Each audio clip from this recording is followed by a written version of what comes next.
Very good evening, friends. Let us see three main chapters. One is removal of name of company, another is winding up, and third is compromise arrangements and amalgamations. Compromise arrangements and amalgamations we saw a few days back also. So let us start with this removal of name from company. Removal of name of company. Section 248. Section 248 says that registrar is empowered. If you fail to commence business within 1 year, if your company is not carrying on any business for 2 years and you do not apply for dormant status, if subscribers to the memorandum, they have not paid the subscription money within 180 days, if there is a physical verification of your company and that company is not found carrying on any business. So, registrar has the power for removal of name of your company. There is another thing in section 248, company except section 8 company.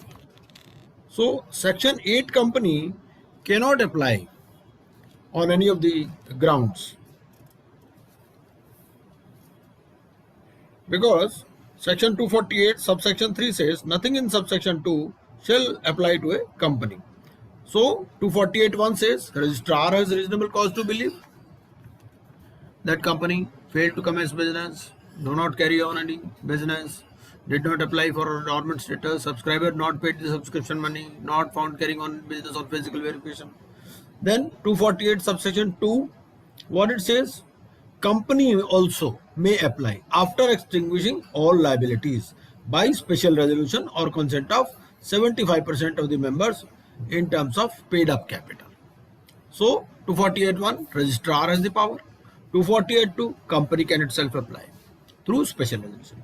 And 248.3, that nothing in subsection 2, that means the provisions relating to company applying for striking off of name will not apply to a section 8 company. So this is important.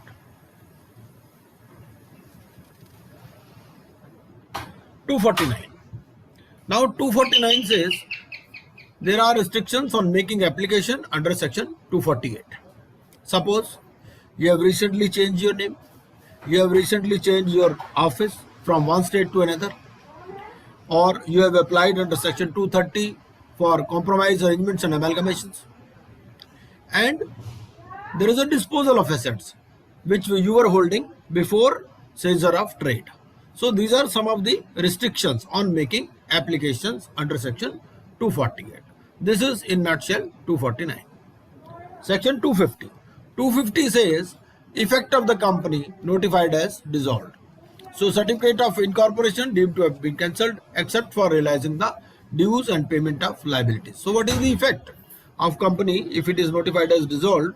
So certificate of incorporation is deemed to have cancelled except for the limited purpose of realization of dues and payment of liabilities. This is what is section 250 in nutshell. Then section 251. Section 251 says that fraudulent application for removal of name, in case you have moved an application for removal of name but the intention is fraudulent, then there is a prosecution and there will be joint and several liabilities naturally on the promoters or directors. And prosecution provisions will also apply in section 251. And 252 says that appeal to the tribunal within 3 years from the date of the order of the registrar notifying a company has dissolved. A registrar has notified a company has dissolved. Then you come to know you have got certain demands pending from the company. You are income tax department. You have certain dues which you want to recover from the company. Then you can apply to the tribunal within 3 years from the date of the order of the registrar. So this is what is contained in sections 248 to 252 in a nutshell. Next, these are the various forms which can look. This is the brief summary which we have already covered. Circumstances when the registrar shall send a notice to the company and all directors of the company. You fail to commence business within 1 year. You are not carrying on any business. Subscribers have not paid. Company suo motu can also file an application. by passing a special resolution, but after extinguishing all liabilities and by obtaining consent of 75% of members in terms of paid up security. Appeal against order of the registrar notifying company has dissolved, it can be made within a period of 3 years. And maximum time available to file an application before the tribunal is before the expiry of 20 years from the publication in the official gazette of the notice under section 248. The registrar of companies may remove the name of a company from the register of companies in terms of section 248. In case of listed companies, companies that have been delisted due to non-compliance, and companies where inspection or investigation is ordered and is being carried out. Fees paid for making an application for removal of name, 5,000 rupees, and if the person is a foreign national or non-resident Indian, the indemnity bond and declaration shall be notarized, apostillized and consolidated. These are some of the formalities. And what is the manner of publication of notice under section 241, 248.1 and 248.2?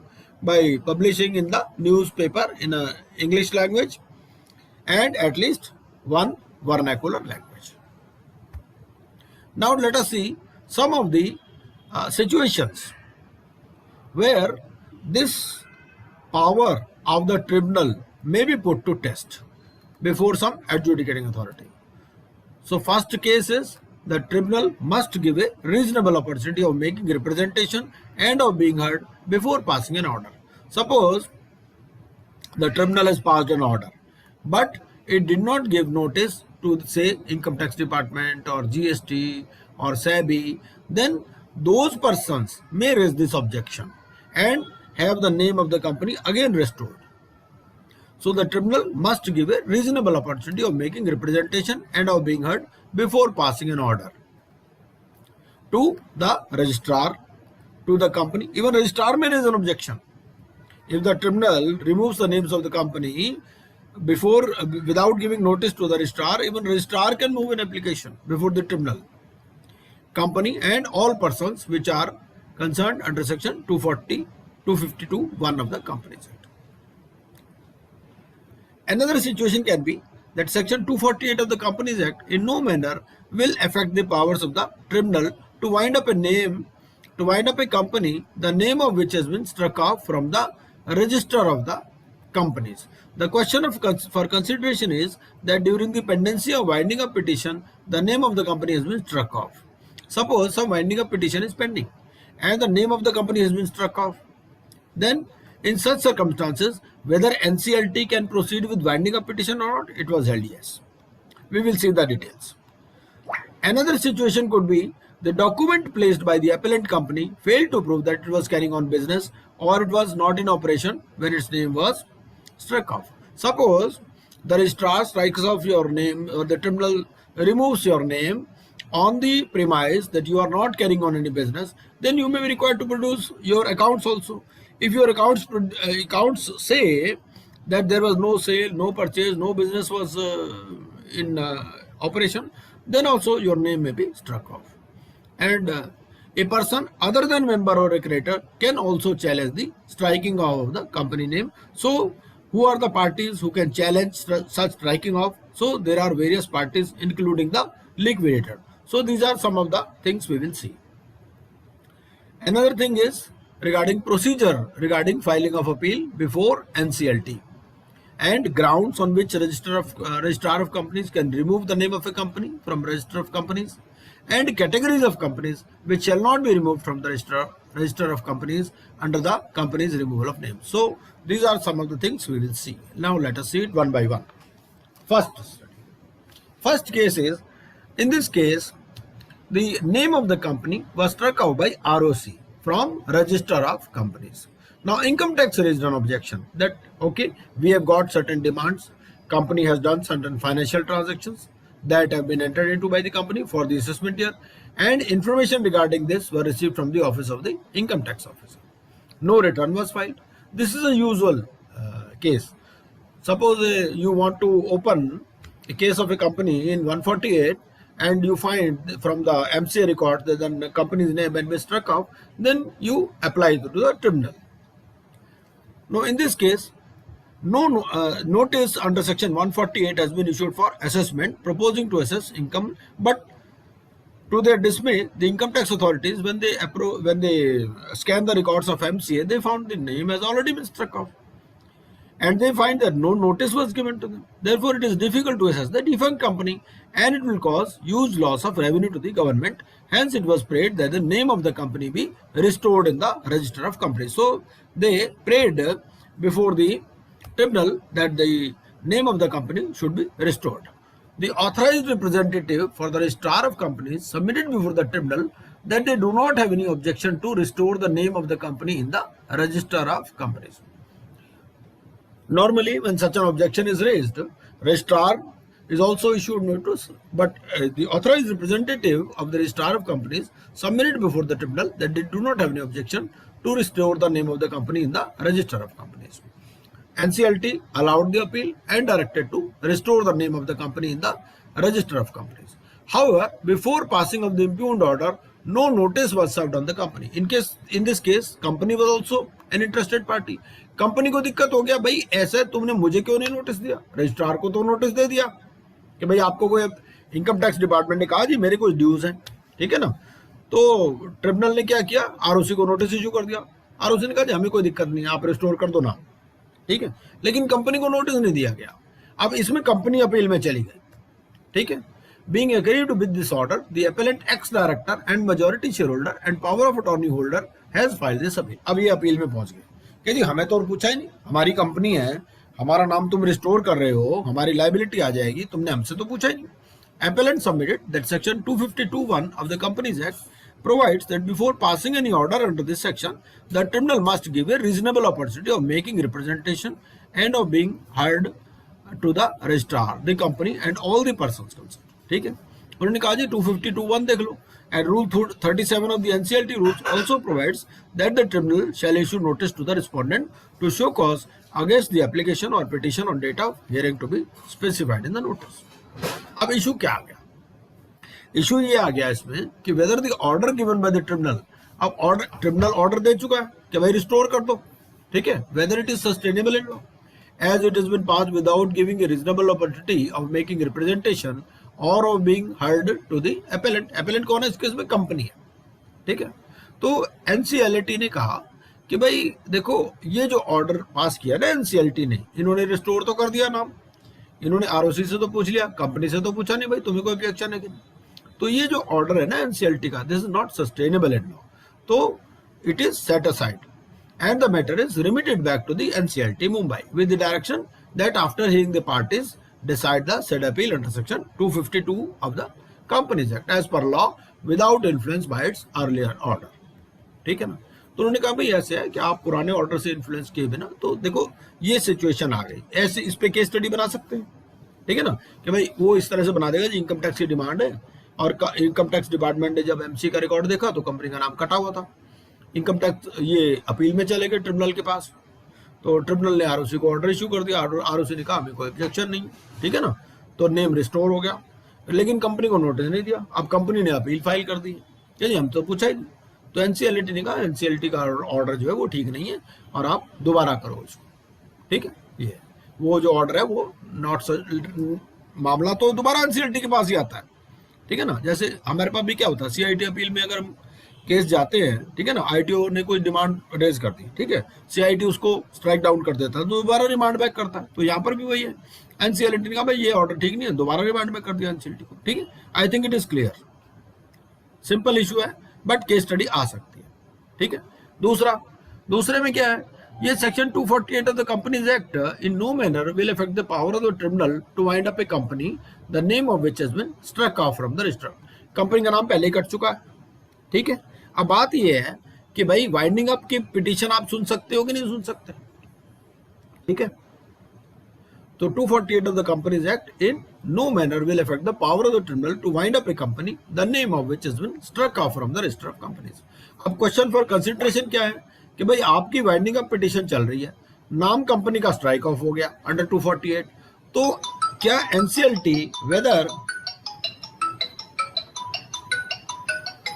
अरे नीलम सुन लो यार, ये अमित का number आ रहा है US से, अमित का, और US से फोन कर रहा होगा, तो अब इसमें ये है, मैं तो काट दिया, दोबारा करेगा तो ये तो मैं अपने पास ही रख लो। In such circumstances whether the NCLT can proceed with winding up petition और नॉट। तो this appeal was filed by late Mrs Mona Agarwal since deceased through her legal heir. अब इन्होंने जो ये मिसेस मोना अग्रवाल की डेथ हो गई थी, तो इनके लीगल हेयर जो मिस्टर विजय कुमार अग्रवाल थे, उन्होंने अपील फाइल की and other share holders against order number इतना, क्योंकि एनसीएलटी में ये अपील इन्होंने फाइल की। क्या कहा?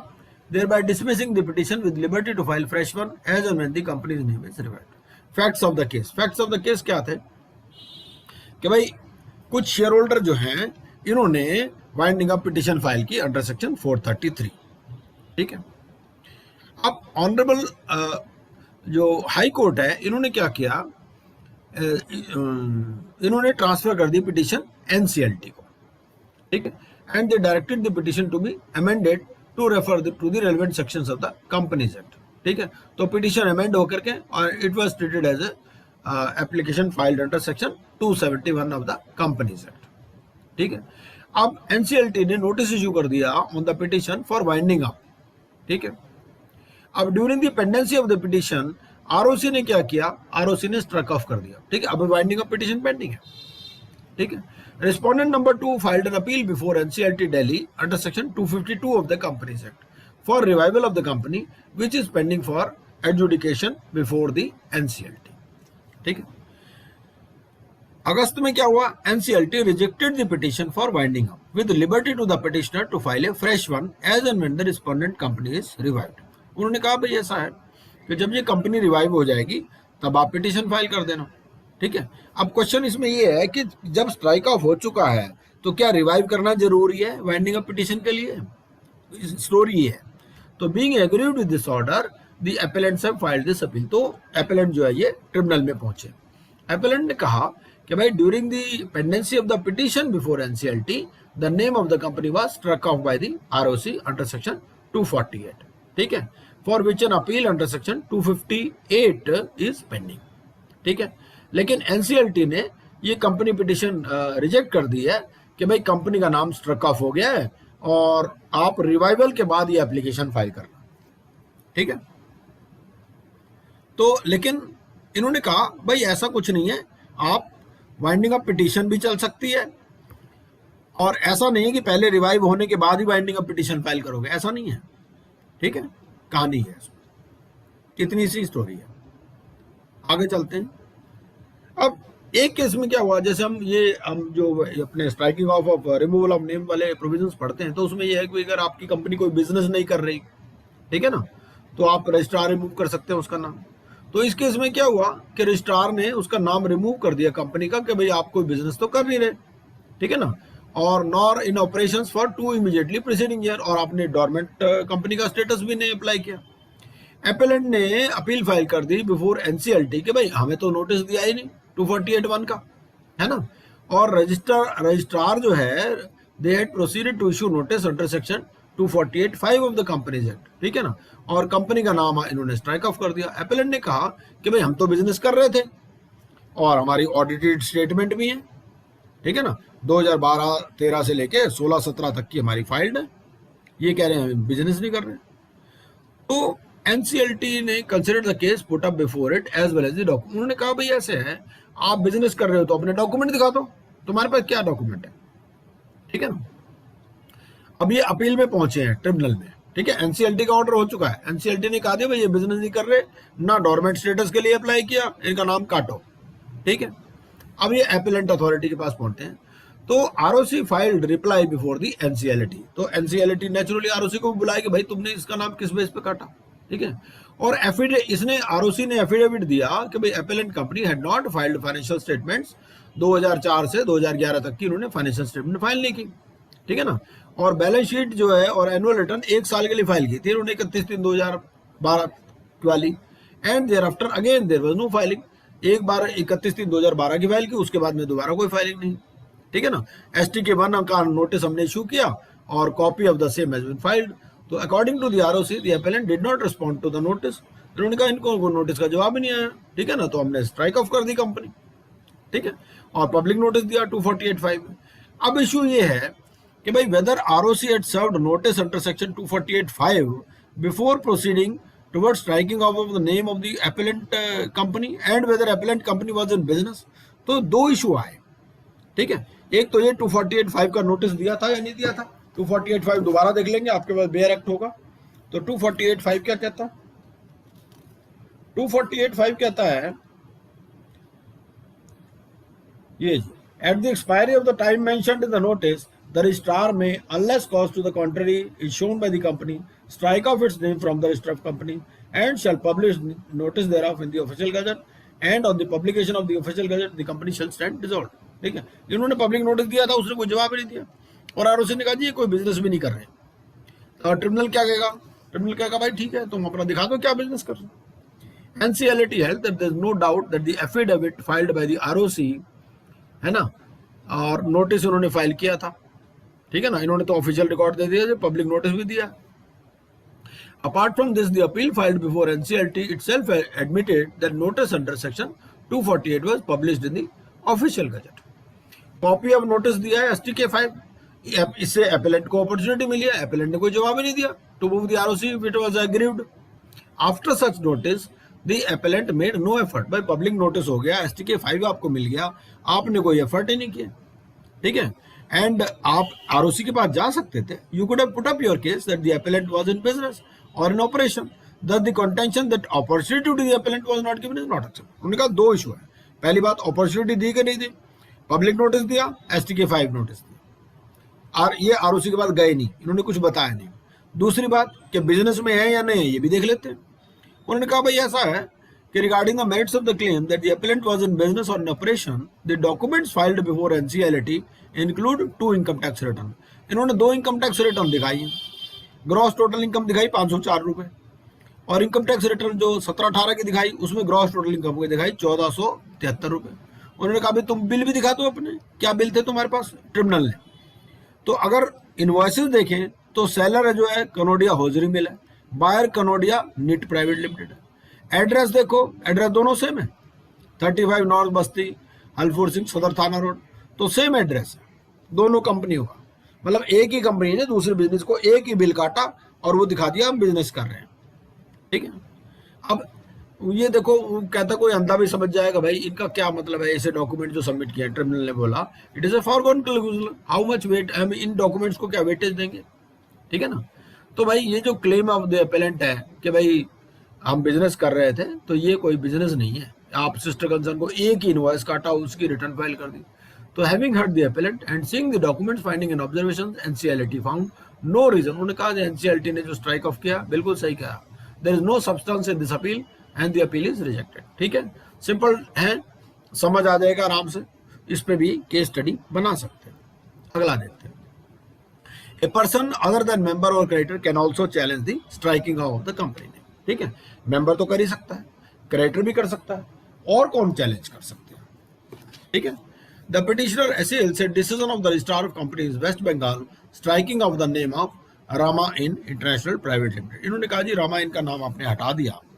ठीक है ना, जो पिटिशनर है ना तो वो मेंबर है ना वो क्रेडिटर है। ठीक है, इटसेल्फ टू और the company itself to apply under section 560 पुराने चलता था ना कंपनी एक्ट 1956 में, वाइंडिंग अप के provision for recall of the order of the registrar. इसने ये कहा कि भाई जो इम्प्यून डिसीजन है of the registrar of companies is dated September 10, 2015। तो September 2015 में तो आपका कंपनीज एक्ट 2013 भी आ चुका है। ठीक है ना, लेकिन अभी ये वाले प्रोविजन जो है ये नोटिफाई नहीं हुए, हमारे कंपनीज एक्ट 1956 के चल रहे हैं। He further submits that on the date of the filing of the writ petition being 8 September 2016, the same position with regard to the notification of the provisions of Companies Act had continued।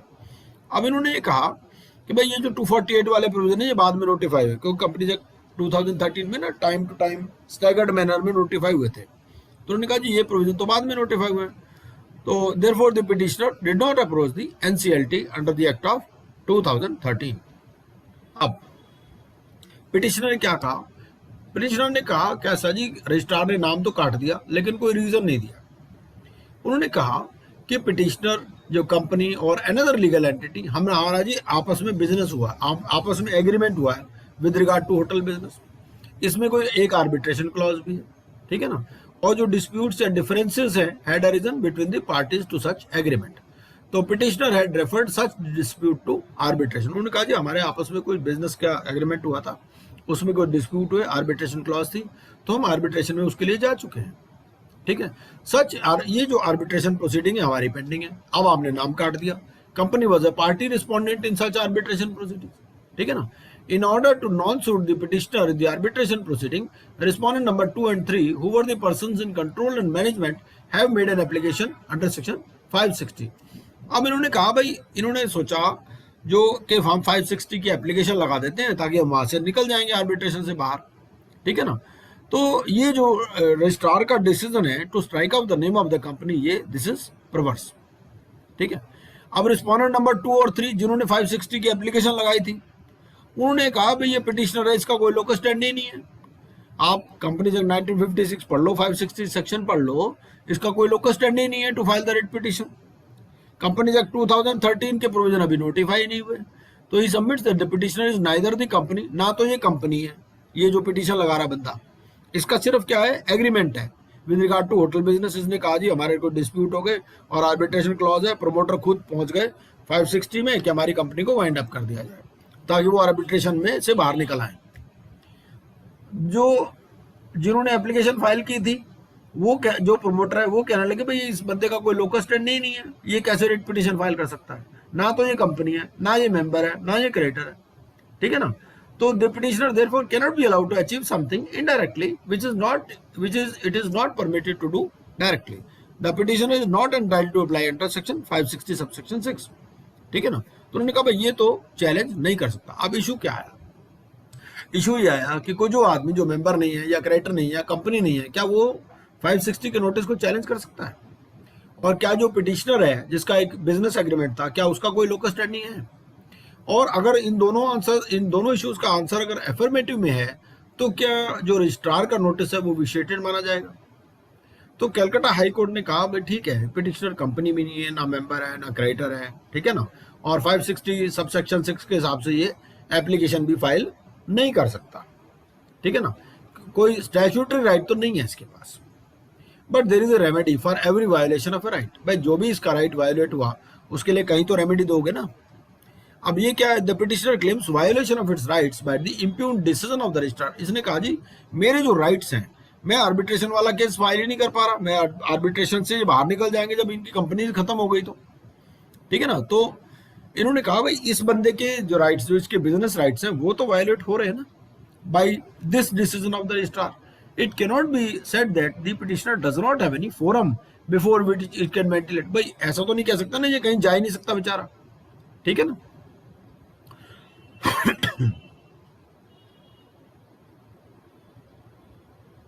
तो constitutional right to approach a court under article 226 of the constitution can not be taken. ठीक है भाई, article 226 या जो 32 article 226 में high court है, क्योंकि Calcutta high court के सामने केस चल रहा था ये।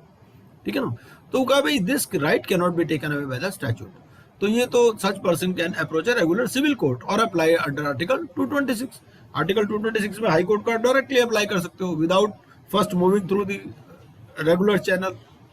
ठीक है ना, for redressal of his grievances in respect of decision of the registrar of companies. Respondent number 2 और 3 जो है, they had activated the registrar of companies by way of an application. इन्होंने एप्लीकेशन लगाई। ठीक है ना, अपेरेंटली इन्होंने एग्जिट स्कीम के अंडर, जैसे पहले सिंप्लीफाइड एग्जिट स्कीम चला करती थी कंपनीज एक्ट में, तो उनमें एप्लीकेशन लगाई थी। और 560 में पावर है रजिस्ट्रार को कि जो डिफेंस कंपनी है उसको वो कर सकते हैं, स्ट्राइक ऑफ कर सकते हैं। ठीक है, अब इन्होंने क्या किया, in the present case the respondent number 2 and 3 apparently had applied under such exit policy. Even under the exit policy, इनको ये दिखाना था and the registrar has to come to a finding that the company had not carrying on any business. भाई 560 में क्या लिखा है, जो डिफेंस कंपनी के लिए होता है 560 जो पुराना प्रोविजन है। ठीक है ना, तो उसको दिखाना था भाई कोई बिजनेस नहीं कर रहे। अब ये जो इनका जो क्लेम है रिस्पोंडेंट नंबर 2 का कि कंपनी वॉज इनऑपरेटिव, ये तो सही नहीं है।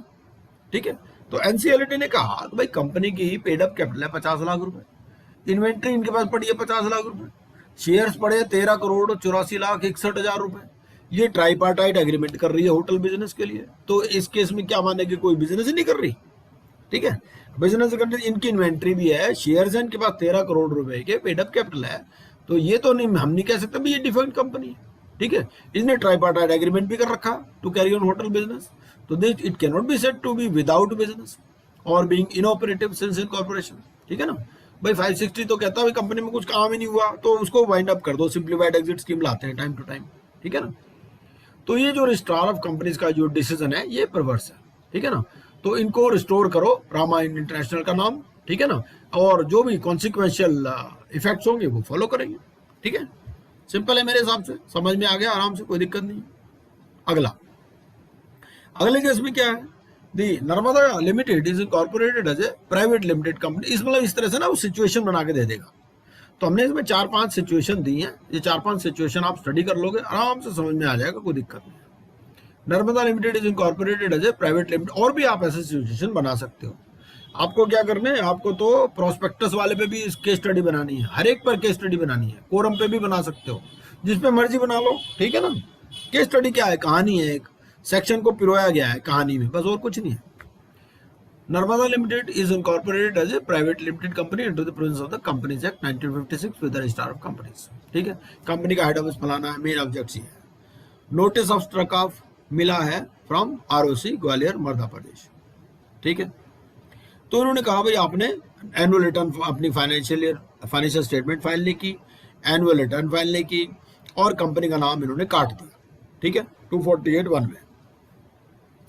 तो aggrieved by the order of the ROC Narmada limited file and appeal before NCLT, ये ट्रिब्यूनल में चले गए, ठीक है। एंड दिस, इन्होंने कहा जी हमारी कंपनी तो चल रही है, बिजनेस भी चल रहा है कंपनी में, ठीक है ना, लेकिन हम ठीक है एनुअल रिटर्न और फाइनेंशियल स्टेटमेंट नहीं फाइल कर पाए, ठीक है ना, भाई हमारी गलती हो गई on part of the management. अब आप कंपनी सेक्रेटरी हो और कंपनी ने आपको हायर किया है एज ए कंपनी सेक्रेटरी, तो आप क्या बताओगे कि भाई क्या प्रोसीजर फॉलो करनी है, ठीक है ना। तो और ग्राउंड्स बताओ आप क्या है, तो इस तरह से ये इसको इस तरह से कहा है कि भाई ये वाला आप फॉर्म आप फाइल करो, ठीक है। तो इसको आप देख सकते हो, इसमें कोई खास बात है नहीं ऐसी। ये था हमारा removal of name from registrar. अब मैं दूसरा आपको दिखाता हूँ एक केस स्टडी इसमें, ये है, अब देखते हैं थोड़ा सा वाइंडिंग अप पे चलते हैं, ठीक है जी। अब वाइंडिंग अप वाले जो पहले प्रोविजन थे, अब उनमें और अब जब आईबीसी आने के बाद बहुत फर्क पड़ गया। आईबीसी आने के बाद देखो जी, एक तो जो वॉलंटरी वाइंडिंग अप वाले प्रोविजन थे वो तो सेक्शन 59 में चले गए, ठीक है ना। सेक्शन 59 ने जो हमने आईबीसी कवर किया था तो वहां पर अच्छी तरह से कवर किया था, ठीक है ना। और ये जो दूसरे वाले हैं अपने, जो अगर इंसॉल्वेंट कंपनी है उस केस में क्रेडिटर या कंपनी, क्रेडिटर फाइल कर देगा सेक्शन 7 में, सेक्शन 9 में, कंपनी खुद भी फाइल कर सकती है सेक्शन 10 में अगर डिफॉल्ट है तो, ठीक है ना। तो 7B, 9B, 10B, 59B ये आईबीसी के प्रोविजंस, ठीक है। तो वहां पर भी वाइंडिंग अप हो सकती है, वहां भी लिक्विडेशन हो सकता है, ठीक है। जो बाकी बच्चे कुछ थे वो यहाँ कंपनीज एक्ट में रह गए, ठीक है। अब देखते हैं, ये पहले हमने केस स्टडी बनाई है। इस केस में क्या है कि दो बंदे इन्होंने कंपनी से पैसे लेने हैं, ठीक है ना। तो इन्होंने पैसे लेने हैं, अब ये क्या है, ये प्रोसीडिंग इनिशिएट कर रहे हैं अंडर आईबीसी, ठीक है। ये आईबीसी का पहले हमने थोड़ा सा इसमें कहानी बता दी कि भाई आईबीसी के अंडर ये लोग एप्लीकेशन फाइल कर रहे हैं। इन्होंने सीआईआरपी शुरू करा दी उसकी, ठीक है। तो नेचुरली सीआईआरपी के बाद में फिर लिक्विडेशन हो जाएगा, ठीक है, क्योंकि ये ऑपरेशनल क्रेडिटर है। तो इशू ऑफ डिमांड नोटिस, ये सारी कहानी हमने बता दी, ये हम पहले से ही सीआईआरपी में डिस्कस कर चुके हैं, ठीक है। रेजोल्यूशन प्लान आया, फलाना ढिमकाना, ठीक है। उसके बाद में लिक्विडेशन स्टार्ट हो गया, डिस्ट्रीब्यूशन ऑफ एसेट्स हो गया। इसको आप देख सकते हैं, इसको जस्ट हमने लिंक करने के लिए दिया है सिर्फ। अब चैप्टर 20, हाँ जी बब्बर जी बोलिए। कौन सी स्क्रीन? अच्छा ओके ओके, समझ गया, वो पुरानी वाली चल रही होगी, ठीक है। हाँ मैं वो स्टॉप शेयर करके दोबारा कर दूंगा, आई एम सॉरी। हाँ जी, तो चैप्टर 20 है वाइंडिंग अप, वैसे कुछ बोला भी नहीं खास। अभी चैप्टर 20 वाइंडिंग अप में क्या है कि 271 बताता है ग्राउंड्स ऑफ वाइंडिंग अप, ठीक है। कंपनी ने स्पेशल रेजोल्यूशन पास किया। अब ये स्पेशल रेजोल्यूशन वाला ये सेम क्लॉज वहां पर भी है 59 में भी। भाई 59 के अगर रूल्स आप पढ़ते हो तो वहां पर कॉर्पोरेट पर्सन की डेफिनेशन लिखी है एलएलपी, वो कहते हैं कि कंपनी कवर्ड नहीं है, कंपनी भैया यहाँ पर भी कवर्ड है, वहां पर भी कवर्ड है। ठीक है, आप 59 में देख लो, आप सेक्शन 59 को रेगुलेशंस के साथ जब आप पढ़ोगे, सेक्शन 59 ऑफ आईबीसी, जब उसको रेगुलेशंस के साथ पढ़ोगे, 59 में कंपनी का नाम है। कुछ लोगों ने क्वेश्चन पूछा था कि भाई क्या उसमें कवर्ड नहीं है कंपनी, तो 59 में जब सेक्शन में लिखा हुआ, रेगुलेशन में कंपनी नहीं लिखा, ठीक है ना, रेगुलेशन लिखा है एलएलपी या कॉर्पोरेट पर्सन। और 271 यहाँ पर भी हटाया नहीं वो चीज, तो कंपनी अगर स्पेशल रेजोल्यूशन पास करके यहाँ पर भी जा सकती है वाइंडिंग अप, या company acted against the interest, ये बाकी बचे कुछ प्रोविजन जो थे वो यहाँ पर रह गए। ठीक है, बाकी जो माल मसाला था वो चला गया आईबीसी में। इनेबिलिटी टू पे डेट्स 7 में एप्लीकेशन मूव करो, 9 में करो, कंपनी खुद करे 10 में। अगर आप सॉल्वेंट हो 59 में मूव करो।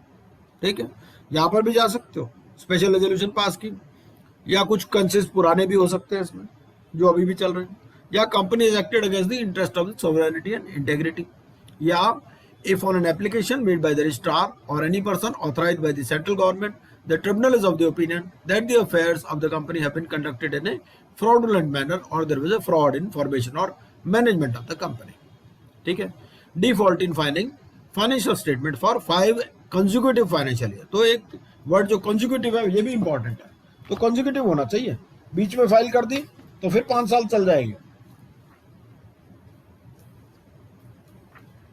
मैं भी 271 निकाल लेता हूँ। ठीक है, and if there is any just and equitable ground. ठीक है, तो ये मेनली ग्राउंड्स है। 272 क्या कहता है कि पिटीशन कौन फाइल कर सकता है, कंपनी खुद फाइल कर सकती है। जो कंट्रीब्यूटरी कौन होते हैं, जिन्होंने those who will be required to pay in the event of liquidation, आपकी कोई अनकॉल्ड मनी है या आप पिछले 1 साल में मेंबर थे। कंट्रीब्यूटरी भी 2 तरह के होते हैं, कैटेगरी ए और कैटेगरी बी। कैटेगरी ए जो प्रेजेंट होती है, कैटेगरी बी जो पिछले 1 साल तक थे वो भी। ठीक है ना, आपकी कोई अनपेड मनी है या कोई आपने कॉन्ट्रैक्ट किया था उस टाइम भी मनी ड्यू थी, वो चीज, तो 2 लिस्ट बनती है, पहले प्रेजेंट वालों से लेते हैं, बाद में पीछे वालों के पास भी जा सकते हैं। तीसरा रजिस्ट्रार, चौथा any person authorised by central government, 5 इसमें आरडी के पास पावर है, रीजनल डायरेक्टर के पास, और 5th में सेंट्रल गवर्नमेंट या state government when company is acting against national interest, तो उस केस में सेंट्रल गवर्नमेंट या स्टेट गवर्नमेंट भी पिटीशन फाइल कर सकती है। 272 ये कहता है। 274 क्या कहता है, 274 ये कहता है कि penal provision against the director officer in case of failure to complete accounts and audit. ठीक है, आपने अकाउंट्स कंप्लीट नहीं किए, ऑडिट नहीं कराया, तो भी उसमें आपको इम्प्रिजनमेंट हो सकती है 6 महीने तक की, या फाइन हो सकता है 25,000 रुपए से 5 लाख रुपए तक, या दोनों। प्रोविजनल लिक्विडेटर कौन फाइल हो सकता है, प्रोविजनल लिक्विडेटर कौन बनेगा, नॉर्मली इंसॉल्वेंसी प्रोफेशनल, ये सेक्शन 275 कहता है। 277 क्या कहता है, 277 ये कहता है कि भाई you have to intimation of passing of winding up order और appointment of provisional liquidator by the tribunal, it has to be done within a period not exceeding 7 days। किसको देना पड़ेगा, अगर आपने वाइंडिंग अप का order pass कर दिया, जो कंपनी लिक्विडेटर है, या प्रोविजनल लिक्विडेटर को देना पड़ेगा, या और रजिस्ट्रार। ठीक है, 277 क्या कहता है, 277 ये कहता है कि आपको एक वाइंडिंग अप कमेटी भी बनानी है। ठीक है, जैसे वहां पर लिक्विडेशन में एक स्टेक होल्डर्स कंसल्टेशन कमेटी बनती है, यहाँ पर बनती है वाइंडिंग अप कमेटी। तो within 3 weeks from the date of passing of the winding up order, the company liquidator shall make an application to the tribunal for constitution of a winding up committee and to monitor the progress of liquidation. अब इसमें कौन कौन से लोग होंगे winding up committee में, एक तो जो ऑफिशियल लिक्विडेटर है। ऑफिशियल लिक्विडेटर कौन होता है, ये एक्चुअली ट्रिब्यूनल के साथ अटैच्ड होते हैं, ये एक किस्म से गवर्नमेंट के एम्प्लॉइज होते हैं। ठीक है, जो नॉमिनी है सिक्योर्ड क्रेडिटर्स के वो इसमें आएंगे, और एक professional nominated by the tribunal. 278 क्या कहता है कि जो order for the winding up of a company, it shall operate in favour of all the creditors and all contributories as it was made on their joint petition. और section 279 क्या कहता है, effect of passing of order of winding up और appointment of a provisional liquidator. इसका effect क्या होगा जब ये वाइंडिंग अप ऑर्डर पास हो गया या प्रोविजनल लिक्विडेटर अपॉइंट हो गया, तो उसका इफेक्ट क्या है, ये सेक्शन 279 बताता है। ये कहता है भाई कोई भी सूट या लीगल प्रोसीडिंग शुरू नहीं हो सकती। अगर कोई पेंडिंग है तो it can be proceeded with by और against the company only with the leave of the tribunal. तो ट्रिब्यूनल की परमिशन चाहिए। ठीक है, अगर वो पुरानी प्रोसीडिंग चल रही है उनको कंटिन्यू करने के लिए, ठीक है। और तीसरा, no effect on the proceeding pending in appeal before the supreme court और हाई कोर्ट। तो अगर आपकी सुप्रीम कोर्ट या हाई कोर्ट में कोई भी अपील पेंडिंग है तो उसके ऊपर कोई इफेक्ट नहीं पड़ेगा, ये सेक्शन 279 बोलता है। फिर एक इसमें बात आती है पेरी पैसू चार्ज की, मैं निकाल लेता हूँ। इसमें ना 279 से पहले हम 278 को भी देख सकते हैं। तो 278 क्या कहता है? 278 ये कहता है, पहले 279 देख लेते हैं, चलो एक मिनट।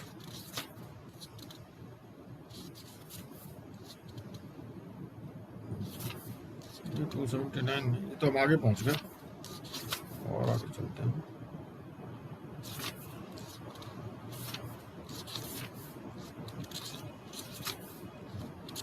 क्योंकि बहुत सारे सेक्शन तो इसमें ऑमिट हो गए ना, तो जो इम्पोर्टेंट सेक्शन है ये है, हाँ 326 और 327, ठीक। ये 326 क्या कहता है आपका?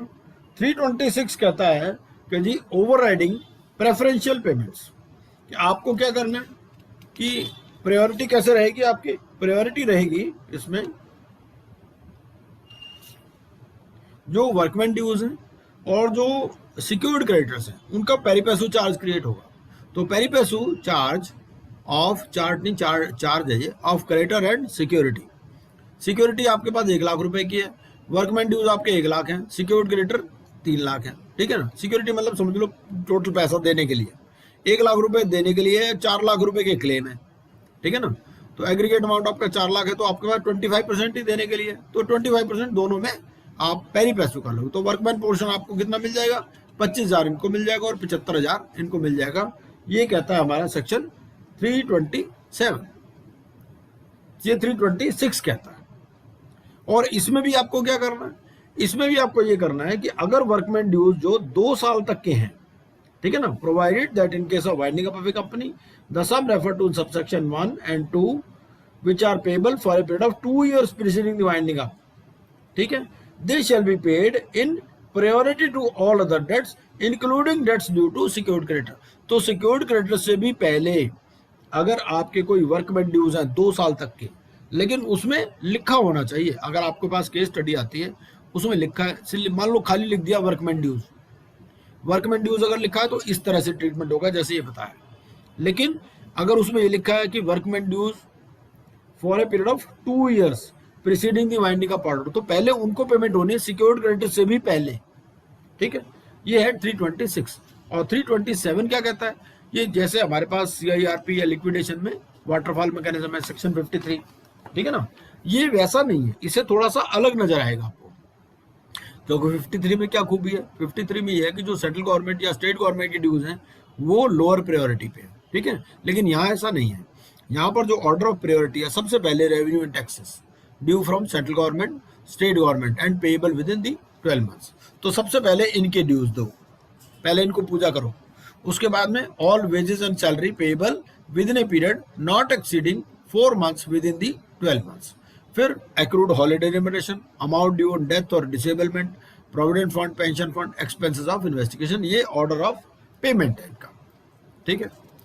सेक्शन 329 क्या कहता है? सेक्शन 329 से पहले हम 328 भी पढ़ लेते हैं। 328 कहता है जी कोई फ्रॉडुलेंट प्रेफरेंस, अगर आपने कोई फ्रॉडुलेंट प्रेफरेंस दिया, जैसे वहां पर भी हम पढ़ते हैं सीआईआरपी लिक्विडेशन में भी है ना ऐसे प्रोविजंस जो अवॉइडेंस ऑफ ट्रांजैक्शंस वाले, वही चीज यहाँ पर भी है। फ्रॉडुलेंट प्रेफरेंस वही है कि भाई ये लेकिन इसमें पीरियड है 6 months, कि आपने कोई ट्रांजैक्शन कर दी prior to 6 months of making up the winding up application.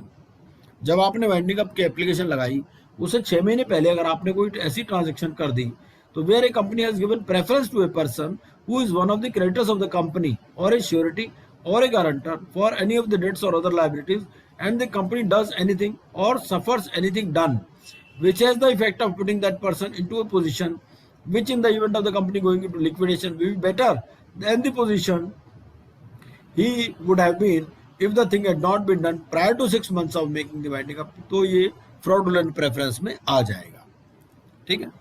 कोई आपका डायरेक्टर है, डायरेक्टर के रिलेटिव के साथ आपने कोई ट्रांजैक्शन कर ली, आपको पता है ये कंपनी बंद होने वाली है, उसको अनसिक्योर्ड को सिक्योर्ड बना दिया, वो चीज, ठीक है। या उसके साथ कोई एग्रीमेंट कर लिया जिससे उसकी वो बेटर पोजीशन में आ गया, तो उस केस में क्या होगा, ये फ्रॉडुलेंट प्रेफरेंस मान लिया जाएगा। और 329 क्या कहता है, 329 कहता है कोई भी ट्रांसफर ऑफ प्रॉपर्टी है, मूवेबल हो या इमूवेबल हो, और any other delivery not made in the ordinary course of business और in favour of a purchaser, it will be void against the company liquidator. ठीक है, अगर आपने ऐसी कोई ट्रांजेक्शन कर ली तो वो वॉइड होगी। 334 क्या कहता है, आपकी वाइंडिंग अप कमेंस हो चुकी है, उसके बाद में आप कोई प्रॉपर्टी बेच देते हो इंक्लूडिंग एक्शनेबल क्लेम्स, ये भी वॉइड हो गए। 335 कहता है कोई भी अटैचमेंट, डिस्ट्रेस या एक्सिक्यूशन, ये भी वॉइड होगा। 337 कहता है कि अगर कोई भी आदमी गिल्टी है फॉर ट्रांसफर ऑफ डॉक्यूमेंट या एलिनेशन ऑफ प्रॉपर्टी, इम्प्रिजनमेंट हो सकती है 1 साल से 3 साल तक, फाइन है 1 लाख से 3 लाख तक। 334 कहता है कि जो भी नोटिस है, कोई बिजनेस लेटर है, इनवॉइस है, उसके ऊपर लिखा जाएगा company is being wound up. ठीक है, पैनल प्रोविजंस है, अगर कोई कंपनी कंट्रावीन करती है 344 के प्रोविजंस को, तो 50,000 रुपए से लेकर के 3 लाख रुपए तक का फाइन हो सकता है। ठीक है, अब ये वाइंडिंग अप आपके शुरू कब से मान ली जाएगी, ये भी एक इंपॉर्टेंट चीज है। तो ये मान ली जाएगी जब आपने petition they the for the winding up, तो तब at the time of presentation of the petition, तब से वाइंडिंग अप आपकी कमेंस्ड मान ली जाएगी। ठीक है, जो ऑफिशियल लिक्विडेटर है, it will be appointed by the central government. ठीक है, और इसमें कोई समरी प्रोसीजर से भी हो सकता है, तो सेंट्रल गवर्नमेंट में order for winding up of a company by summary procedure, अगर कंपनी के जो एसेट्स है उनकी बुक वैल्यू 1 करोड़ रुपए से कम है तो।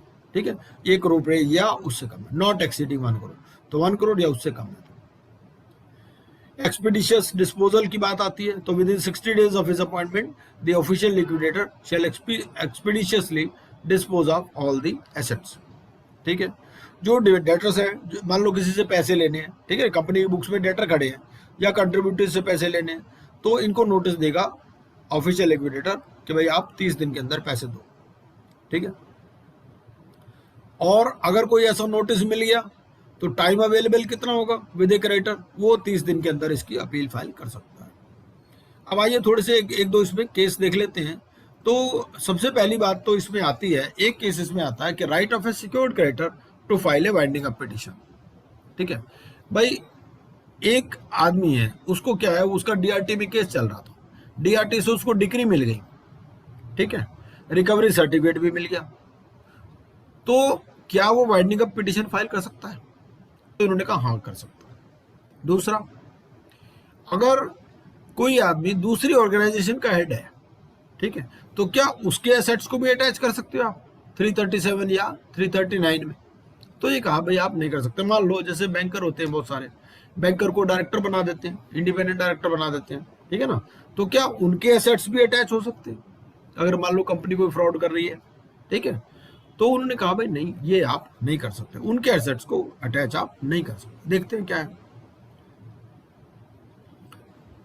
अब पहले वाला जो केस है, जो डीआरटी वाला केस है, इसमें केस में क्या था कि डीआरटी में केस चल रहा था, डीआरटी में इनको रिकवरी सर्टिफिकेट भी मिल गया और डिक्री भी मिल गई। तो in case dealing with companies defaulting a loan of 48 crore including interest from Kotak Mahindra bank. तो क्वेश्चन ये आया, relating to the right of a secured creditor to file a winding up petition after such secured creditor has obtained a decree from DRT and a recovery certificate. ठीक है, तो ये case आया, ये supreme court के सामने case आया before the bench of RF Nariman and Naveen Sinha. तो बेंच ने, सुप्रीम कोर्ट ने क्या कहा? सुप्रीम कोर्ट ने ये कहा कि cases like the present one have to be decided by balancing the interest of creditors to whom money is owing. इन्होंने कहा भाई इन्होंने पैसे लेने, इनको तो राइट देने चाहिए ना, with A debtor company which will now go in the red since A winding up petition is admitted against it. ठीक है भाई, कंपनी की वाइंडिंग अप पिटीशन चल रही है, इस बंदे ने पैसे लेने हैं, ठीक है ना। It is not open for persons like the appellant to resist a winding up petition which is otherwise maintainable without there being any bona fide defense to the same।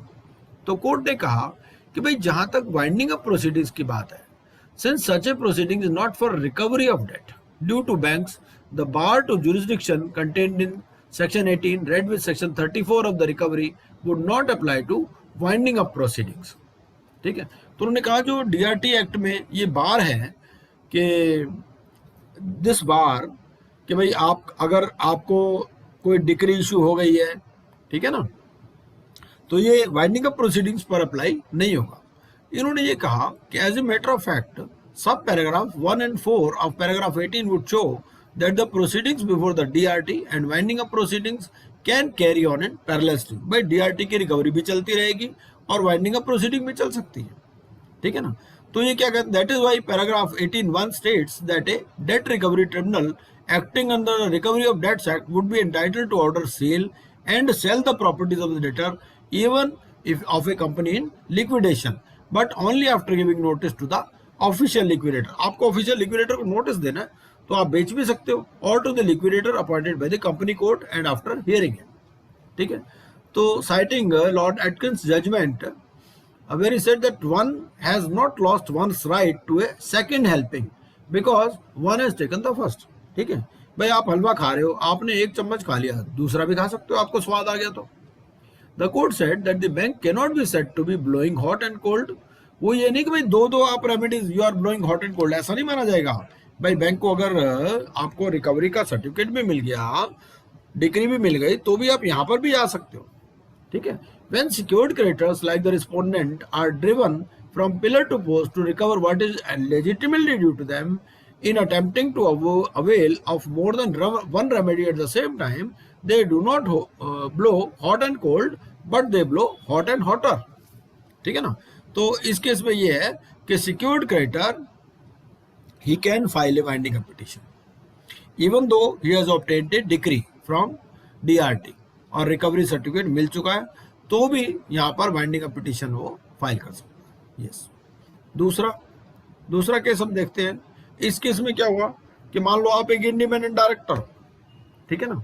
अब ये केस वो पीएनबी वाला जो scam हुआ था, नीरव मोदी वाला scam, ये वही कहानी है।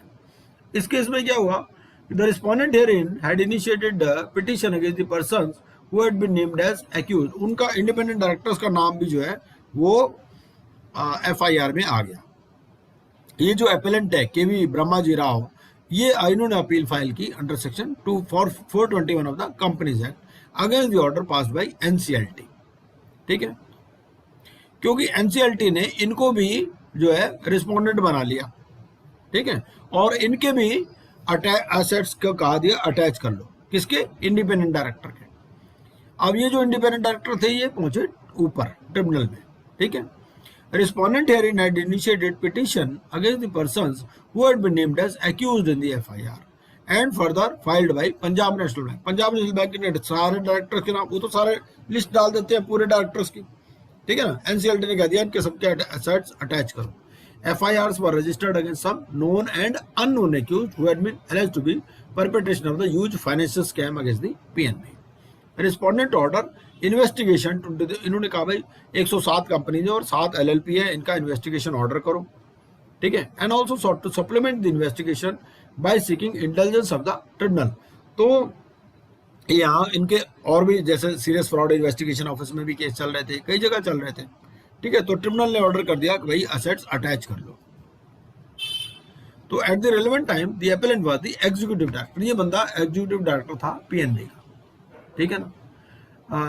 Allowed the application and pass the order for भाई इसके असेट्स भी आप अटैच कर लो एंड इंजेक्टेड और इंजंक्शन इशू कर दी भाई तुम अपनी मूवेबल या इमूवेबल प्रॉपर्टी नहीं बेच सकते।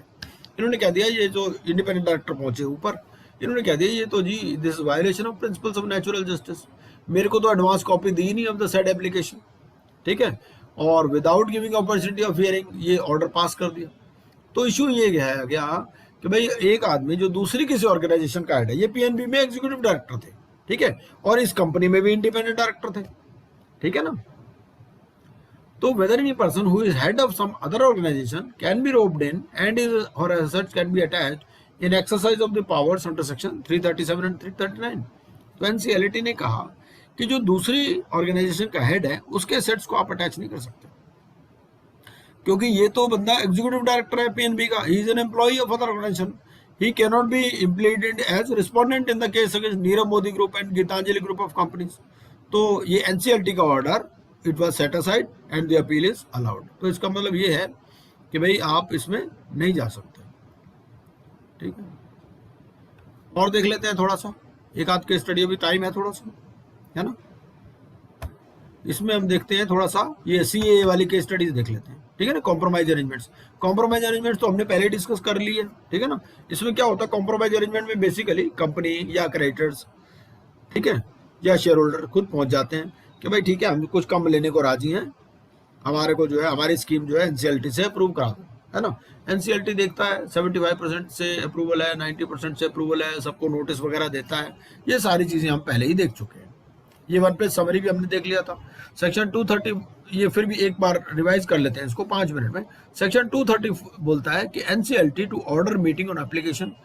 सेक्शन 230 बोलता है कि भाई कोई भी कंपनी, उसके क्रेडिटर, उसके मेंबर या लिक्विडेटर एनसीएलटी को एप्लीकेशन दे सकते हैं कि भाई, और एनसीएलटी उस पर मीटिंग बुला सकता है। ऑब्जेक्ट कर सकते हैं जिनके पास 10% शेयर होल्डिंग है या 5% ऑफ आउटस्टैंडिंग डेट है। और एनसीएलटी में dispense with the requirement of meeting also, अगर 90% इन वैल्यू ने कंफर्म कर दिया कि भाई हम इससे कॉम्प्रोमाइज अरेंजमेंट्स की स्कीम से एग्री करते हैं। 231 में क्या है कि NCLT has the powers to supervise और गिव डायरेक्शंस, वो अपना चेयरपर्सन वगैरह अपॉइंट करते हैं। ये सब हम पहले डिटेल में अलग से लेक्चर में पढ़ चुके हैं। 232 ये बोलता है कि जब अगर कोई मर्जर या एमेलगमेशन होगा तो जो फीस फॉर ऑथराइज्ड कैपिटल है ये एडजस्टेबल हो जाएगी, ठीक है ना। भाई आपकी कंपनी दूसरी कंपनी में मर्ज हो रही है तो दूसरी कंपनी की ऑथराइज कैपिटल बढ़ रही है, तो ऐसा नहीं कि ऑथराइज कैपिटल बढ़ने की वजह से जो फीस देनी पड़ती है वो पुरानी वाली में से एडजस्ट हो जाएगी, ठीक है। ये बोलता है 232। फिर इसमें 3 कॉन्सेप्ट हैं, एब्जॉर्प्शन की, फॉर्मेशन की या डिवीजन की। एब्जॉर्प्शन मतलब एक कंपनी दूसरे में चली गई, फॉर्मेशन में 2 कंपनी जुड़ के तीसरी कंपनी बन गई, या डिवीजन भी हो सकता है उन कंपनीज को। 233 में ये मर्जर ऑफ स्मॉल कंपनीज या होली ओन्ड सब्सिडरी कंपनीज की बात करता है, इनके लिए शॉर्टकट प्रोसीजर है। 234 बात करता है कि भाई फॉरेन कंपनी अगर कोई मर्ज करनी है आपने तो एज पर आरबीआई गाइडलाइंस होगी, ठीक है ना, उसमें फेमा के प्रोविजंस भी लगते हैं। 235 बोलता है कि power to acquire shares of dissenting, ठीक है ना। भाई 9/10 ने अप्रूव कर दी स्कीम, ठीक है ना, तो बाकी बचे हैं उनके शेयर्स कैसे आप लोगे, और अगर कोई वो प्राइवेट अरेंजमेंट भी करते हैं तो पेरी पैसो डिस्ट्रीब्यूशन उनमें होगा आपस में। ये 235 बात करता है। 236 बात करता है purchase of minority share holding, आपने कैसे करनी है, वैल्यूएशन करवाना है। 237 में ये है कि अगर कोई कंपनी का अमेलगमेशन पब्लिक इंटरेस्ट में है तो सेंट्रल गवर्नमेंट के पास भी पावर है। 238 है registration of offer of schemes involving transfer of shares. 239 preservation of books, ठीक है ना, तो अगर कोई आपने स्कीम अप्रूव कराई है तो उसके पेपर अगर आप डिस्ट्रॉय करना चाहते हो उसके लिए प्रायर परमिशन आपको लेनी पड़ेगी। और 240 फिर बात करता है कि liability of officers for offences prior to amalgamation. तो आपने 2 कंपनीज को अमेलगमेट कर लिया, अगर आपके पुराने कोई ऑफेंसेस थे वो खत्म नहीं होंगे, ठीक है ना, वो फिर भी चलते रहेंगे। ये बेसिकली कुछ प्रोविजंस हैं। ये पूरा हम पहले से डिस्कस कर चुके हैं, इसको मैं दोबारा डिस्कस नहीं करूंगा, मैंने जस्ट यहाँ डाल दिया है इसको।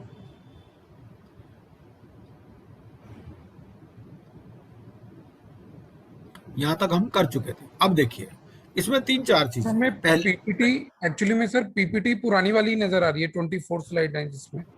अरे सर आप पहले बोल दिया करो ना, चलो कोई नहीं, अभी तक खैर कुछ खास डिस्कस किया भी नहीं है। अब यहाँ से चलते हैं, हमें केस स्टडी डिस्कस करनी थी, केस स्टडी पे पहुंचे गए, ठीक है ना। अब ठीक है जी, अब नजर आ रही है ना। हाँ, तो सबसे पहला तो क्या है कि मियर fact that is scheme of compromise और अरेंजमेंट, अब नजर आ रही है ना जी, ये बोल दिया करो सर। बिल्कुल ठीक है, बिल्कुल ठीक है। हाँ, तो मियर fact that is scheme of compromise और अरेंजमेंट में result in reduction of tax liability. भाई मान लो 2 कंपनी ने कोई ऐसी स्कीम बनाई जिससे अगर मान लो लोन है, लोन को कन्वर्ट कर रहे हैं कैपिटल में, या कैपिटल को कन्वर्ट कर रहे हो आप लोन में, ठीक है, उससे आपको मान लो टैक्स लायबिलिटी रिड्यूस हो रही है, ठीक है। कैपिटल को मान लो आप लोन में कन्वर्ट करो तो इंटरेस्ट एडमिसिबल एक्सपेंडिचर हो जाएगा आपका, आपकी टैक्स लायबिलिटी उससे कम हो जाएगी। तो इसी ग्राउंड पे आप चैलेंज नहीं कर सकते, ठीक है। इसमें इस केस में क्या हुआ था, इनकम टैक्स डिपार्टमेंट ने चैलेंज कर दिया स्कीम, वहीं देख लेते हैं सीधा कि जी ये जो स्कीम लाए हैं इससे तो क्या होगा, टैक्स लायबिलिटी कम हो जाएगी। तो tax reduction argument by income tax department, कोई कॉम्प्रोमाइज अरेंजमेंट अमेलगमेशन की स्कीम लाए तो ये जो कंपनी थी इस केस में क्या हुआ, ये 3 कंपनी का ज्वाइंट पिटिशन दी। भाई हमने ये भी पढ़ा है 232 में एक कंपनी भी पिटिशन दे सकती है और ज्वाइंट कंपनीज भी पिटिशन दे सकती है अगर एक से ज्यादा कंपनीज इन्वॉल्व है तो। इन्होंने ये सैंक्शन कहा भाई हमारी स्कीम जो है कंपोजिट स्कीम ऑफ अरेंजमेंट आप सैंक्शन करो, ठीक है। तो इन्होंने जो पिटिशनर कंपनीज है they filed application seeking dispensation of the meeting of equity shareholder. और कई बार क्या होता है कि जो मीटिंग ऑफ शेयर होल्डर है ना सबकी कोई करानी जरूरी नहीं है, ठीक है। अगर 90% एग्री करते हैं तो एनसीएलटी में dispense with the meeting of creditors also. अब इन्होंने स्कीम मान ली NCLT Ahmedabad branch, they order dispensation of the meeting of equity shareholders, ठीक है। अब नोटिस इशू किए गए। क्या होता है जैसे भी कोई भी स्कीम अप्रूव करते हैं उससे पहले ना जो भी इंटरेस्टेड पार्टीज होती हैं जैसे गवर्नमेंट वाली हैं भाई, इनकम टैक्स को, सेबी को, जीएसटी को, सबको नोटिस जाता है। जो सेक्टर रेगुलेटर्स होते हैं उनको भी नोटिस जाता है।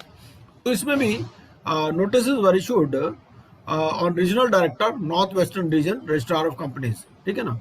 तो इनकम टैक्स को इशू हुआ, सेबी को हुआ, एनएससी को हुआ, ठीक है ना। अब इन्होंने कहा कि भाई रिप्रेजेंटेशन आप 30 दिन में दो। नॉर्मली अगर 30 दिन में कोई रिप्रेजेंटेशन नहीं आता तो मान लिया जाता है कि इनको कोई ऑब्जेक्शन नहीं है, न्यूज़पेपर में भी पब्लिश कर देते हैं। अब इन्होंने क्या किया, इस सारे को देख करके ये स्कीम को अप्रूव कर दिया, नोटिस दे दिया सबको, ठीक है। इनकम टैक्स डिपार्टमेंट ने एक रिप्रेजेंटेशन फाइल किया लेकिन एनसीएलटी ने उसको सेट असाइड कर दिया।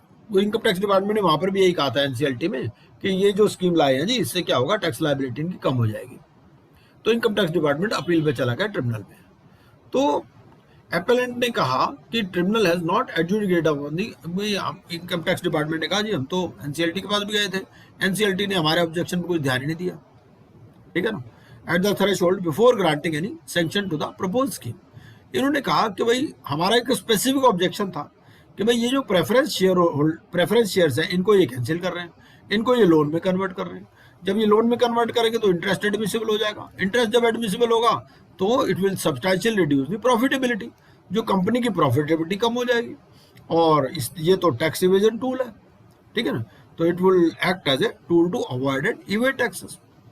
तो मेन थ्रस्ट जो था इनका ये था कि भाई जो स्कीम ऑफ अरेंजमेंट लाए हैं, जो ट्रांसफर कंपनी है, इन्होंने अपने रिडीमेबल प्रेफरेंस शेयर्स को लोन में कन्वर्ट करना, ये मेन स्कीम है इनकी, ठीक है ना। Which is not only contrary to the well settled principles of company law as well as section 55 but also would reduce the profitability और the net total income of the transfer company causing a huge loss of revenue to the income tax department. तो इनकम टैक्स ने कहा भाई हमें इस बात पे ऑब्जेक्शन है, एनसीएलटी ने तो हमारी बात सुनी नहीं तो हम आपके पास आए हैं ट्रिब्यूनल के पास। एनसीएलटी ने क्या कहा, एनसीएलटी ने कहा कि भाई हम रिकॉर्ड में नहीं जाते, हम कोई एविडेंस भी नहीं देखना चाहते, ठीक है। सबसे पहले हम ये देखते हैं कि ये allegation of avoidance of tax है कि नहीं, ठीक। इन्होंने कहा it was not open to the income tax department, income tax department ये नहीं कह सकता कि ये जो स्कीम लाए हैं जी इसमें अनड्यू फेवर है to the share holders of the company और जो ओवरऑल स्कीम है it will result in tax avoidance. NCLT ने कहा कि भाई mere fact that scheme may result in reduction of tax liability does not furnish a basis for challenging the validity of the same. ये एक line में इसका crux है कि भाई कोई स्कीम से सिर्फ टैक्स लायबिलिटी कम हो जाएगी, सिर्फ उससे ही आप जो है उस स्कीम को चैलेंज नहीं कर सकते, ठीक है।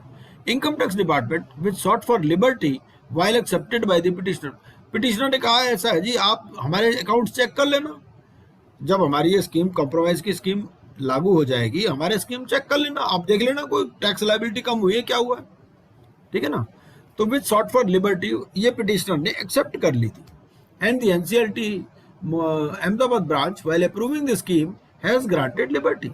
तो उन्होंने कहा कि भाई इनकम टैक्स डिपार्टमेंट को लिबर्टी है, they can check their accounts, है ना, इन कंपनी के अकाउंट्स आप चेक कर लेना। Such liberty to income tax department to inquire into the matter if any part of the compromise amounts to tax avoidance or is against the provisions of the income tax and is to let it take appropriate steps if so required। तो petitioner ने affidavit दे तो दिया भैया हमारे account check कर लेना, कोई दिक्कत हो तो बता देना हमारे को अगर कोई टैक्स अवॉइडेंस नजर आए तो आपको। तो एनसीएलटी ने कहा एनसीएलटी अहमदाबाद ब्रांच का ये डिसीजन बिल्कुल सही है, इनकम टैक्स डिपार्टमेंट को पहले लिबर्टी दी है, ठीक है ना। they decided not to interfere with the scheme of arrangement। उन्होंने कहा जो स्कीम जो है बिल्कुल परफेक्ट है, ठीक है, ये है, ठीक है। तो इस पे केस स्टडी बना सकते हैं। दूसरा क्या है भाई अगर इंडियन लायबिलिटी, मैं इसमें जो कंपनी सेक्रेटरीज हमारे यहाँ हैं उनकी भी थोड़ा एडवाइस चाहूंगा। इसमें क्या आता है, आपने एलएलपी को मर्ज करना है कंपनी में, ठीक है। अब वो इंडियन कंपनी भी हो सकती है, इंडियन एलएलपी भी हो सकती है और फॉरेन एलएलपी भी हो सकती है। इसमें अलग अलग प्रोविजन है। जो कंपनी एक्ट 1956 था उसमें डिफरेंट प्रोविजन थे, जो 366 आया इसमें डिफरेंट प्रोविजन। केस क्या था ये समझते हैं। एनसीएलटी ने कंपनी की पिटीशन अलाउ कर दी और एमलगमेशन अलाउ कर दिया LLP into private limited company, ठीक है। जो रीजनल डायरेक्टर थे इन्होंने अपील फाइल की अंडर सेक्शन 421। इन्होंने कहा जी इंडियन जो एलएलपी है वो तो प्राइवेट लिमिटेड में मर्ज ही नहीं हो सकती, एमलगमेट हो ही नहीं सकती। पहले एलएलपी को कन्वर्ट कराना पड़ेगा कंपनी में, कंपनी से कंपनी मर्जर हो सकता है। फॉरेन एलएलपी तो इंडियन कंपनी में अलाउड है, लेकिन इंडियन एलएलपी इंडियन कंपनी के साथ एमलगमेट नहीं हो सकती। तो अगर इंडियन एलएलपी इंडियन कंपनी के साथ मर्ज होना चाहती है, उस केस में पहले उसको कन्वर्ट करना पड़ेगा कंपनी में, तब मर्ज होएगी, ऐसे नहीं हो सकती। तो जो रियल इमेज एलएलपी है तो with cube cinema technologies private limited, ठीक है। इन्होंने ज्वाइंट पिटीशन मूव की 232 232। एक है कंपनी, एक है एलएलपी, ठीक है। एनसीएलटी एक एलएलपी में है, एक प्राइवेट लिमिटेड कंपनी है। एनसीएलटी ने क्या कि भाई ठीक है सारे स्टैट्यूटरी कंप्लायंसेस पूरे हैं। अब इन्होंने कहा कि LLP can be merged to a company. उन्होंने कहा भाई ऐसा जो 50 जो पुराना वाला एक्ट था ना उसमें तो प्रोविजन था कि एलएलपी कंपनी में मर्ज हो सकती है, लेकिन ऐसा कोई प्रोविजन कंपनी एक्ट 2013 में तो है नहीं, ठीक है। However explanation of subsection 2 of section 234, उन्होंने कहा लेकिन अगर हम सेक्शन 234 का सबसेक्शन 2 पढ़ते हैं तो उसमें ये प्रोविजन तो है कि फॉरेन एलएलपी तो इंडियन कंपनी में मर्ज हो सकती है।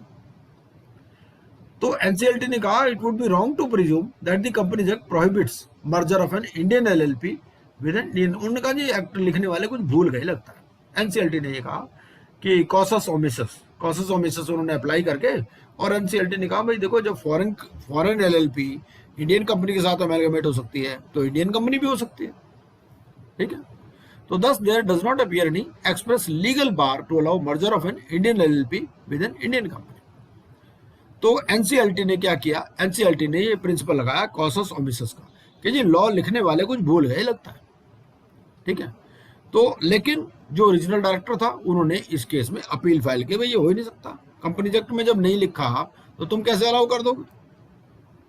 एनसीएलटी ने कहा कि जो प्रोविजंस ऑफ कंपनीज एक्ट है 2013 as a whole in reference of conversion of Indian LLP into Indian company, उन्होंने कहा भाई जब इंडियन एलएलपी को इंडियन कंपनी में कन्वर्ट करने का प्रोविजन है, ठीक है, तो देयर इज नो एम्बिग्विटी या कोई एब्सर्डिटी नहीं है, कोई एनॉमलस रिजल्ट्स नहीं है which could not have been intended by the legislature. ये जो कॉसस ओमिसस वाला प्रिंसिपल लगाया है एनसीएलटी ने कि लॉ मेकर्स कुछ भूल गए हैं, क्योंकि फॉरेन एलएलपी को इंडियन कंपनी में मर्जर अलाउड है तो इंडियन का भी अलाउड होगा ही, लेकिन ऐसा नहीं है। उन्होंने कहा ये वाला प्रिंसिपल जो है ना कॉसस ओमिसस वाला, ये अप्लाई नहीं हो सकता अगर कोई क्लियर नेसेसिटी जब तक नहीं हो, ठीक है ना। And when reason for it is found in the four corners of the statute itself. Company act में खुद ही लिखा है, कंपनी एक्ट में लिखा है कि भाई पहले एलएलपी को इंडियन कंपनी में कन्वर्ट करो उसके बाद मर्ज करो। ये नहीं लिखा मर्ज करो मतलब, पर ये लिखा है कि इंडियन एलएलपी को पहले इंडियन कंपनी में कन्वर्ट करो। दो बातें लिखी है कंपनी एक्ट 2013 में, पहली एलएलपी को पहले इंडियन कंपनी में कन्वर्ट करो, दूसरी बात फॉरेन एलएलपी को इंडियन कंपनी के साथ एमलगमेशन अलाउड है, ठीक है ना। तो कोई ऐसा ओकेजन ही नहीं है to apply the principle of casus omissus. The legislature has enacted a provision in the Companies Act for conversion of Indian LLP into Indian company and vice versa in the LLP Act। भाई LLP जो है company में भी convert हो सकती है और उल्टा भी हो सकता है। LLP को कंपनी बना लो, कंपनी को LLP बना लो, कोई there is no question of infringement of any constitutional right. तो इसमें कौन सा कॉन्स्टिट्यूशनल राइट इन्फ्रिंज हो रहा है। तो एनसीएलटी ने कहा कि ये जो एनसीएलटी ने ऑर्डर पास किया भाई लॉ मेकर्स कुछ भूल गए, this is not sustainable in law and they set it aside which is allowing the merger of an Indian LLP with an Indian company without such registration. तो इसका effect क्या हुआ, आपको इंडियन एलएलपी को पहले कंपनी में convert करना पड़ेगा, बाद में अलाउड। और ये कॉसेस ऑफ मिसेस जो कहा वो ये इसका ये मतलब होता है, इस पे भी क्वेश्चन पूछ सकता है, ये कॉसेस ऑफ मिसेस है क्या? Causes of misses है, it is a situation omitted from or not provided for by statute or regulation and therefore governed by the common law. ये तो हो गया NCLT का जजमेंट। अब ये NCLT का जजमेंट ये बाद में ओवर रूल हो गया। NCLT ने क्या बोला था कि जी लॉ मेकर्स कुछ भूल गए हैं, ठीक है, इसमें ये लिखा था, और इंडियन एलएलपी भी कन्वर्ट हो सकती है, ठीक है, इसको आप देख सकते हो आराम से, कोई दिक्कत नहीं, ये मैंने बता दिया मोटा मोटा। अब अगला देखते हैं, during the liquidation proceedings under IBC A petition under section 230 to 232 is maintainable. इन्होंने कहा कि चाहे लिक्विडेशन प्रोसीडिंग चल रही हो तो भी ये जो है कॉम्प्रोमाइज अरेंजमेंट और अमेलगमेशन वाली स्कीम चल सकती है, बल्कि जो आईबीसी है उसमें तो 90 डेज पहले, सबसे पहले 90 डेज इसी बात को देते हैं कि भाई अगर कोई कॉम्प्रोमाइज अरेंजमेंट या अमेलगमेशन की स्कीम लाना चाहते हो तो उसको पहले 90 डेज अलग से देंगे 1 ईयर के अलावा, ठीक है। 1 ईयर से अगर 90 डेज से ज्यादा देर ये चल गई तो 90 डेज तक ये अलाउ करते हैं, ठीक है।